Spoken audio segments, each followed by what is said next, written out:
इस सीरीज में हम देखेंगे आपकी बिजनेस इकोनॉमिक्स का जो सेकंड पेपर हुआ है, जो आपका कल हुआ है, उसके आंसर कीज को मैच करेंगे। तो पेपर आउट करिए और आंसर्स को मैच करिए। पेपर जो था काफ़ी इजी था, कुछ क्वेश्चन जो थे काफ़ी टफ थे, लेकिन ओवरऑल जो पेपर था वो काफ़ी इजी था। तो स्टार्ट करते हैं पहले क्वेश्चन से। देखिए ऑलरेडी मैंने सारे सब्जेक्ट्स के आंसर की अपलोड कर दिए हैं। जिन्होंने भी अभी तक आंसर की मैच नहीं किए हैं वो आप जाकर मैच कर सकते हैं। तो स्टार्ट करते हैं पहले क्वेश्चन से कि perfect competition is an industry with, काफ़ी इंपॉर्टेंट क्वेश्चन है, बहुत सिंपल क्वेश्चन है कि जो पूर्ण प्रतियोगिता बाजार होता है, परफेक्ट कंपटीशन एक ऐसी इंडस्ट्री होती है विद, पहला ऑप्शन कह रहा है कि few firms producing identical goods, बिल्कुल ये बात गलत है। कुछ ही फर्म्स क्या होती हैं, नहीं होती हैं, दैट इज ए ऑप्शन क्या हो जाएगा, गलत हो जाएगा। बी कह रहा है कि many firms producing goods that differ somewhat, ये भी गलत है। A few firms producing goods that differ somewhat in quality, and D many firm producing identical goods. तो ऑप्शन नंबर डी हो जाएगा इसका सही कि many firms producing identical goods, that is option number D सही। Next है firms use marketing to, firms A हो जाएगा influence a consumer buyer decision, B है convenience customers that a product is worth its price, की C है it persuade buyers that their product is superior to other, की D all of the above. तो firms use marketing, that is option number D हो जाएगा सही कि सारे के सारे ऑप्शन क्या हैं आपके सही हैं। नेक्स्ट क्वेश्चन नंबर 3 है in a perfect competition the elasticity of demand for the product of a single firm क्या होता है, इन्फिनाइट होता है बिकॉज क्योंकि आइडेंटिकल प्रोडक्ट्स रहते हैं। बी ऑप्शन कह रहा है जीरो होते हैं, क्यों, क्योंकि वो because of the identical products, zero इसलिए होते हैं बिकॉज ऑफ यूनिक प्रोडक्ट, की D infinite because of unique product. तो परफेक्ट कॉम्पिटिशन में अगर हम देखें जो इलास्टिसिटी ऑफ डिमांड होती है प्रोडक्ट की सिंगल फर्म की, तो तीसरे का आंसर हो जाएगा इन्फिनाइट बिकॉज आइडेंटिकल प्रोडक्ट, तीसरे का हो जाएगा ए। नेक्स्ट क्वेश्चन नंबर 4 है price of the goods is determine at a point where, demand जो होता है सप्लाई से ज़्यादा होती है कि डिमांड जो होता है सप्लाई से कम होती है, कि डिमांड जो होती है वो बराबर होती है सप्लाई के, कि नन ऑफ दिस। तो वही क्या होता है, प्राइस एक गुड्स की तभी डिटरमाइंड होती है जब डिमांड हमारे किसके, सप्लाई के बराबर हो जाती है, that is option number C. Next question number 5 है टोटल इकोनॉमिक प्रॉफिट कहाँ कब कैसे कैलकुलेट होता है। पहला है कि जब हम टोटल रेवेन्यू को माइनस करते हैं टोटल अपॉर्चुनिटी कॉस्ट से, कि बी है कि मार्जिनल रेवेन्यू को माइनस करते हैं मार्जिनल कॉस्ट से, कि सी है कि टोटल रेवेन्यू डिवाइडेड होता है टोटल कॉस्ट से, कि मार्जिनल रेवेन्यू डिवाइडेड होता है मार्जिनल कॉस्ट से। तो टोटल इकोनॉमिक प्रॉफिट हमें कहाँ होती है, जब टोटल रिवेन्यू में से टोटल अपॉर्चुनिटी कॉस्ट को लेस करते हैं तो वो हमें टोटल इकोनॉमिक प्रॉफिट मिलती है, दैट इज फिफ्थ का आंसर हो जाएगा option number A. Next question number 6 की बात करें, for a perform in a perfect competition it diagram shows quantity on horizontal axis and both MR और MC of a firm on vertical axis. ठीक है, the firm on vertical axis, sorry, the firm's profit maximization quantity occurs at a point where, देखिए बस इतना आपको बात जानने की ज़रूरत है कि जो फर्म है वो प्रॉफिट मैक्सिमाइजेशन वहाँ होता वहाँ पॉइंट पे, जब वो कहाँ होगा, जब M C curve intersect M R from below, that is option number C. Next question number 7 की बात करें, जो कॉन्सेप्ट होता है सप्लाई कर्व का वो रिलेवेंट होता है सिर्फ मोनोपोली के लिए, मोनोप्लास्टिक कंपटीशन के लिए, परफेक्ट कंपटीशन के लिए, ओलिगोपोली के लिए। तो जो कॉन्सेप्ट होता है सप्लाई कर्व का वो रिलेवेंट होता है सिर्फ किसके लिए, दैट इज परफेक्ट कंपटीशन, पूर्ण प्रतियोगिता के लिए। तो इसलिए 7 का आंसर हो जाएगा सी। नेक्स्ट क्वेश्चन नंबर 8 है in a perfect competition since the firm is a price taken the dash curve जो होता है स्ट्रेट लाइन होता है, A total cost marginal cost total revenue की मार्जिनल रेवेन्यू। तो 8वें का आंसर हो जाएगा क्या आपका D, that is marginal revenue, सीमांत आय। नेक्स्ट क्वेश्चन नंबर 9 है which one is a feature of monopolistic competition, monopolistic competition का इसमें से कौन सा फीचर है। डिफ्रेंशिएटेड प्रोडक्ट, हाँ बिल्कुल होता है। Selling cost, in perfect knowledge of the market, तो ऑप्शन नंबर डी हो जाएगा, सारे के सारे किसके फीचर होते हैं, मोनोप्लास्टिक कॉम्पिटिशन के। नेक्स्ट क्वेश्चन नंबर 10 है which of the following market जो होता है type has a large number of the buyers that sell similarly but slightly different products. तो 10th का आंसर हो जाएगा वो कौन सा होता है, परफेक्ट कॉम्पिटिशन, ओलिगोपोली की मोनोप्लास्टिक की मोनोपोली, तो that is option number C, monopolistic competition. Next question number 11 की हम बात करें, market situation when there is only one buyer, ऐसा मार्केट सिचुएशन जहां पर सिर्फ एक बायर ही रहते हैं, एक क्रेता ही रहते हैं। मोनोपोली, मोनोस्पोनी, डिलोपोली की नन ऑफ दीज। तो 11th का ऑप्शन हो जाएगा दैट इज योर बी, मोनोस्पोनी हो जाएगा। नेक्स्ट क्वेश्चन नंबर 12 है, इन द शॉर्ट रन की हम बात करें, परफेक्टली कॉम्पिटिटिव फर्म कब होता है? जब वो नॉर्मल प्रॉफिट अर्न करती है, कि वो इकोनॉमिक लॉस होता है, कि अर्न एन इकोनॉमिक प्रॉफिट, कि economic profit earn normal profit, ना ही वो लॉस इंकर करती है। तो 12 का आंसर हो जाएगा that is D, earn an economic profit, earn an normal profit या incur economic loss, that is option number D. Next question number 13 है, फर्म की जो डिमांड कब होती है अंडर मोनोपोली, क्या शो करती है? Non relationship between price and demand, बिल्कुल गलत है। Inverse relationship between price and demand, हाँ। कि positive relationship between demand and price, की डी है नन ऑफ दिस। तो फर्म डिमांड कब क्या मोनोपोली शो करती है? इनवर्स रिलेशनशिप शो करती है, किसमें? प्राइस और डिमांड में, इसलिए 13 का आंसर हो जाएगा बी। नेक्स्ट क्वेश्चन नंबर 14 की बात करें, charging different prices from a different buyers for the same goods is called price extension, price contraction, price discrimination की प्राइस कंट्रोल। जब वो क्या होती है, डिफरेंट प्राइसेस चार्ज करती है डिफरेंट बायर्स के लिए, सेम गुड्स के लिए, तो उसे हम क्या कहते हैं? प्राइस डिस्क्रिमिनेशन कहते हैं, विभेदीकरण बोलते हैं। दैट इज 14 का आंसर हो जाएगा सी। नेक्स्ट क्वेश्चन नंबर 15 की बात करें, विच कैरेक्टरिस्टिक्स ऑफ मोनोपोलिस्टिक कंपटीशन जो होता है कंपेटेबल होता है मोनोपोली से? एक seller, one seller, large number of the buyers, full control over price, की डिमांड कर्व स्लोप्स डाउनवर्ड, की freedom of entry and exit.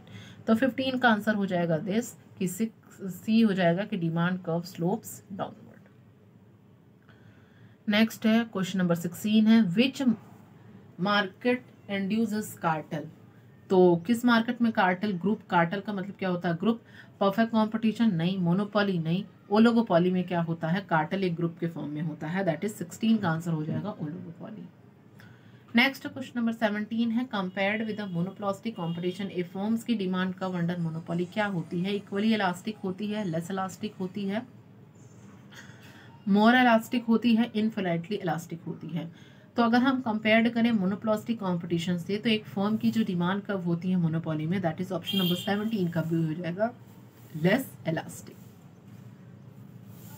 Next question number 18 है, जो टर्म बिजनेस साइकिल है वह किससे रेफर करता है?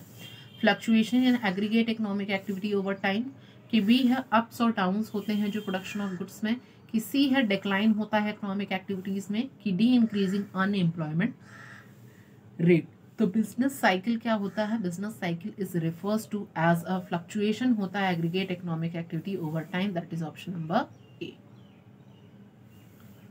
Next question number 19, greatest depression suffered by the economy in which year? 1924, 1930, 2008 की 2009। तो दिस इज ऑप्शन नंबर, सबसे इजी क्वेश्चन है। तो 1930 में क्या हुआ? सबसे greatest depression that is suffered by the economy. Next question number 20 है, जो बिजनेस साइकिल और द पीरियोडिक बूम्स और स्लम्स जो होते हैं इकोनॉमिक एक्टिविटीज में, वो reflect the dash in economic activities. Upward movements होते हैं, डाउनवर्ड मूवमेंट्स होते हैं, कि अपवर्ड और डाउनवर्ड मूवमेंट्स की दी एक्सट्रीम राइज। तो 20 का आंसर हो जाएगा अपवर्ड और डाउनवर्ड मूवमेंट्स होते हैं हमारे इकोनॉमिक एक्टिविटीज में। नेक्स्ट है क्वेश्चन नंबर 21 है, select the odd one out. इसमें से हमें ऑड वन आउट सेलेक्ट करना है। एक्सपेंशन, बूम, अपस्विंग की ट्रफ। तो देखिए ये तीनों तो एक्सपेंशन, बूम, ये क्या होगा, लेकिन डी जो है ट्रफ जो है वो क्या है? एक ऑड वन आउट हो जाएगा। नेक्स्ट है 22 dash represent the study growth line या the growth of the economy when there are कोई business cycle, when there are no business cycle.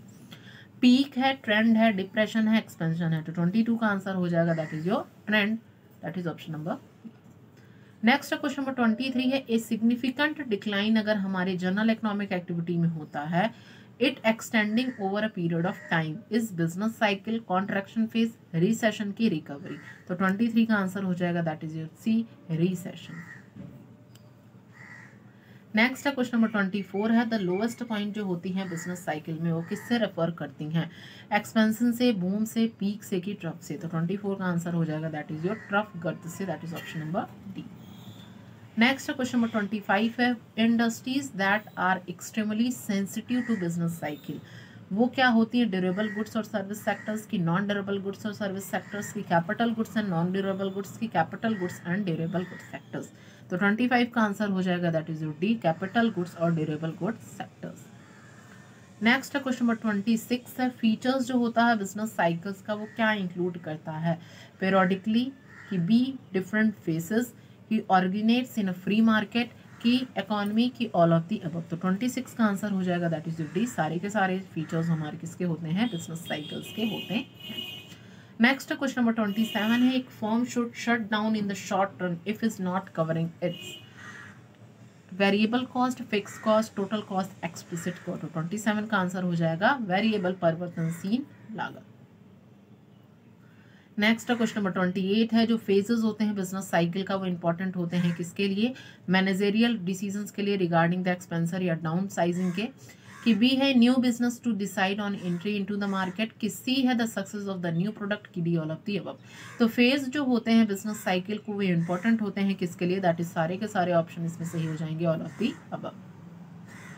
Next है क्वेश्चन नंबर 29 है, अगर हम शॉर्ट रन की बात करें, when the output of the firm increase करेगा तो उसकी एवरेज फिक्स कॉस्ट क्या होगी, इंक्रीज करेगी, डिक्रीज करेगी, कांस्टेंट रहेगी, कि फर्स्ट डिक्लाइन देन राइजेस। तो 29 का आंसर हो जाएगा दैट इज योर बी, पहले क्या करेगा, डिक।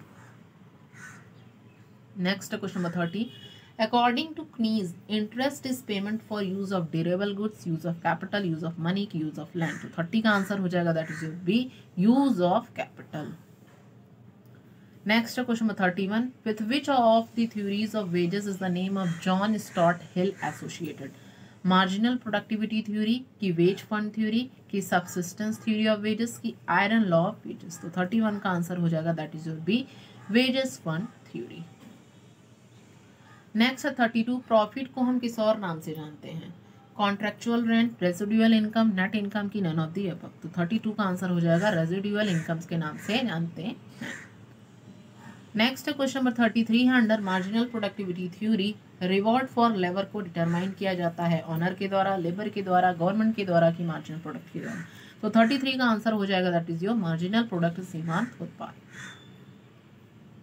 नेक्स्ट क्वेश्चन नंबर 34 है, which of the following is a characteristics of the capital as a factor of production, it is a fixed in supply, it never depreciate, it is a passive factor of production, की it is an active factor of production. तो इसमें से कौन सा characteristics एक capital को होता है as a factor of production. तो 34 का आंसर हो जाएगा दैट इज योर डी, ये एक एक्टिव फैक्टर ऑफ प्रोडक्शन होता है। Next question 35, the uncertainty bearing theory of profit किसके द्वारा दी गई है, एफ.एच. नाइट के द्वारा, एफ.बी. हॉले के द्वारा, समल्सन के द्वारा, की सुम्पिटर के द्वारा। तो 35 का आंसर हो जाएगा ये किसके द्वारा दिया गया, एफ.एच. नाइट के द्वारा दिया गया है। नेक्स्ट है, these are the kind of rent except differential rent, scarcity rent, mobility rent, की लोकेशन रेंट। तो ये सारे काइंड्स हैं रेंट के, एक्सेप्ट कौन सा नहीं है इसमें, तो 36 का दैट इज लोकेशन रेंट, ऐसा कोई रेंट नहीं है। नेक्स्ट है question number 37, interest is paid because capital is scarce, capital is productive, की कैपिटल इज एट्रैक्टिव, की कैपिटल इज सरप्लस। तो इंटरेस्ट इज पेड बिकॉज क्या हो जाएगा, that is capital is scarce, that is option number A. Next question number 38 है कि every factors of production get reward equal to cost, marginal product, price, की increasing return. तो 38 का answer हो जाएगा B, that is marginal product. Next question number 39 है, profit arises because an entrepreneur prepare plan, innovates, land money, की both and B. तो 39 का answer हो जाएगा B, innovates, option number. Last question की बात करें, if the capital is available in a large proportion and labour is less then economy को हम क्या कहेंगे, कैपिटल एक्सटेंसिव, लेबर एक्सटेंसिव, की बोथ एंड बी, की नन ऑफ द अबव। तो कैपिटल जो अवेलेबल अगर लार्ज प्रोपोर्शन में और लेबर लेस है तो ऐसी इकोनॉमी को हम क्या कहेंगे, कैपिटल इंटेंसिव कहेंगे, दैट इज ऑप्शन नंबर ए। तो आई होप यू आपके 40 क्वेश्चंस कंप्लीट हो गए हैं। ठीक है, तो कमेंट में करिएगा कि कितने क्वेश्चंस आपके सही हैं और किन क्वेश्चंस में आपको डाउट है वो भी आप पिन करिएगा। Okay, thank you.